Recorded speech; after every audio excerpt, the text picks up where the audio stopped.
Siku chache zilizopita, rais wa chama cha wanasheria wa Tanganyika TLS Boniface Mwabukusi aliripoti kupitia mitandao yake ya kijamii juu ya ujumbe wa vitisho dhidi ya maisha yake aliyoupata kwa njia ya ujumbe wa simu.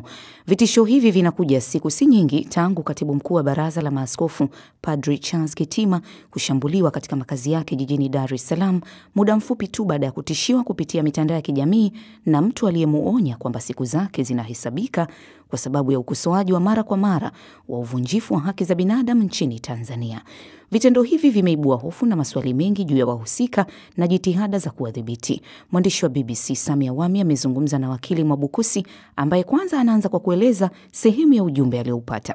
Nimbea na nifanye jitihada za kuaga ndugu kwa sababu sasa ni wakati wangu wa mimi kuwafuata hawa wengine. Hayo ndio maneno yaliyotoka dhidi yangu. Umetoa taarifa labda polisi kuhusiana na vitisho hivi, na polisi wamesemaje? Nilichofanya, kwa sababu mtu huyu alisema yuko Mbeya, niliwasiliana na polisi walioko Mbeya, japo siniziki na kile kinachoendelea kipoyo, lakini kwa mujibu niliwafuadia message hizo na namba na kuwaeleza kwamba namba hizi zinafanya mambo gani. Kwa hiyo niliwataarifu kwa njia hiyo. Wewe umeweka hata namba ya huyo mtu ambaye alikutisha mtandaoni. Umefanya namna yoyote ya kuwasiliana naye, kujaribu labda kumuuliza kwa nini anafanya hivyo? Apokei. Unajua, sio mara ya kwanza sisi kupokea vitisho hivi, lakini kwa sasa tumeona kwamba hatuwezi kuvichukulia kwa wepesi.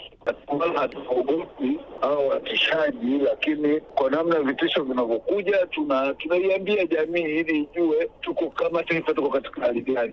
Nilimwambia kwamba kimsingi nataka nijue ana shida gani. Aliniambia wao shida yao ni kuniua kwa sababu mimi najidai nafahamu, najidai naongea, najidai na watetea hao wahusika.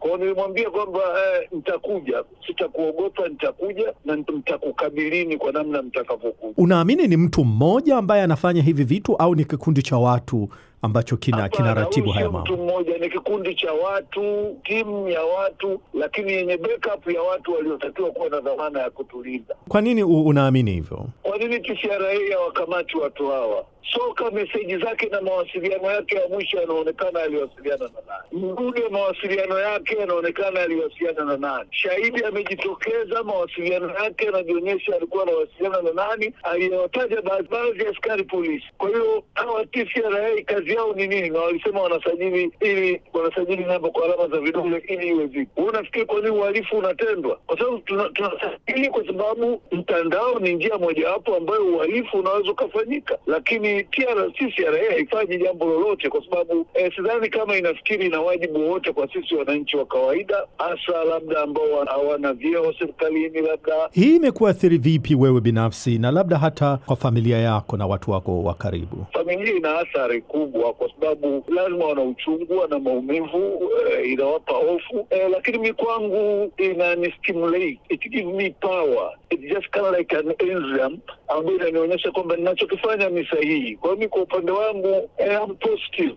Sina desturi ya kuogopa mtu wala kuogopa kukabiliana na dhulma, kwa sababu sijamkosea mtu yoyote. Ninachokifanya ni haki yangu ya kikatiba na kisheria. Rais wa chama cha wanasheria wa Tanganyika Boniface Mwabukusi.